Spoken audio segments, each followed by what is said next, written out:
They told you Africa was tribal, poor, backward. They told you Africa had no real history before colonialism. But what they didn't tell you is that long before European ships reached African shores, powerful kingdoms were already thriving, building cities, trading across continents, and leading armies. But what if I told you before colonialism, Africa had kingdoms richer than Europe, cities built of stone, and libraries older than Oxford? Let's rewind time before colonizers, before the scramble. If this is new to you, hit follow, like, and share, because it's time to rewrite the narrative. Here are 5 African kingdoms that prove they lied to you about history. First, the Kingdom of Kush. Located in what is now Sudan, Kush rose after the fall of ancient Egypt and went on to become a dominant force in Northeast Africa. Its rulers once controlled Egypt itself, forming the famous 25th dynasty of pharaohs.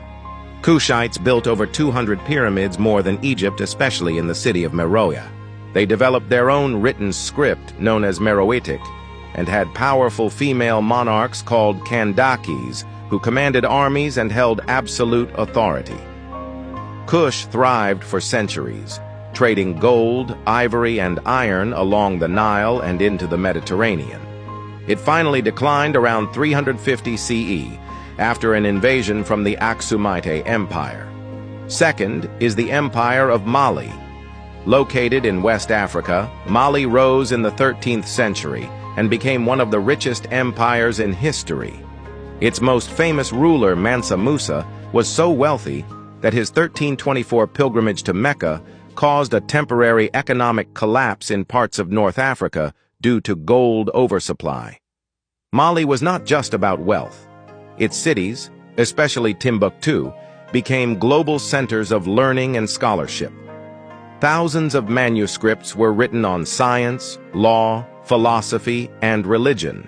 Many of them still survive today. The empire began to decline in the late 1500s due to internal conflicts and foreign invasions. Third, the Kingdom of Aksum. Aksum was based in present-day Ethiopia and Eritrea, and it was one of the greatest trading empires of its time.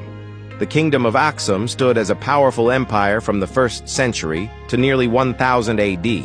It traded with Rome, Persia, and India, minted its own coins, and adopted Christianity in the 4th century, long before most of Europe. Aksumite kings commissioned towering granite obelisks that still stand today. It was one of the most technologically and culturally advanced civilizations in Africa at the time. Aksum's influence would shape Ethiopian identity for centuries. It eventually declined due to shifting trade routes and environmental changes. Fourth is Great Zimbabwe. Located in southern Africa, this was a powerful city-state that flourished between the 1100s and 1400s. This was Great Zimbabwe, the capital of a powerful kingdom that controlled gold and ivory trade routes stretching to the Indian Ocean. Its name means stone houses, and for good reason.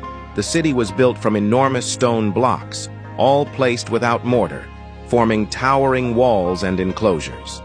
The city housed up to 20,000 people. It was a center for gold and ivory trade, and artifacts found there show contact with China, India, and the Islamic world. For years, European colonizers tried to deny Africans had built it. Today, it stands as undeniable evidence of advanced architecture and statecraft in pre-colonial southern Africa. Fifth, the Kingdom of Ghana. This empire existed in West Africa from around 300 to 1200 CE, long before modern Ghana was formed.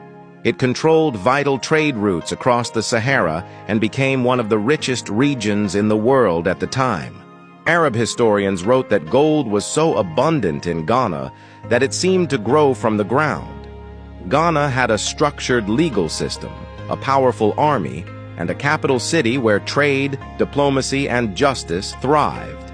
It eventually fell to invasions, but not before laying the foundation for later empires like Mali and Songhai. Africa before colonialism was not a land waiting to be discovered. It was already thriving with empires, economies, and cultures that rivaled anything in Europe or Asia. These stories were buried, but they're not lost. Now it's your turn. Which of these kingdoms surprised you the most? Comment below and tag someone who still thinks Africa had no history.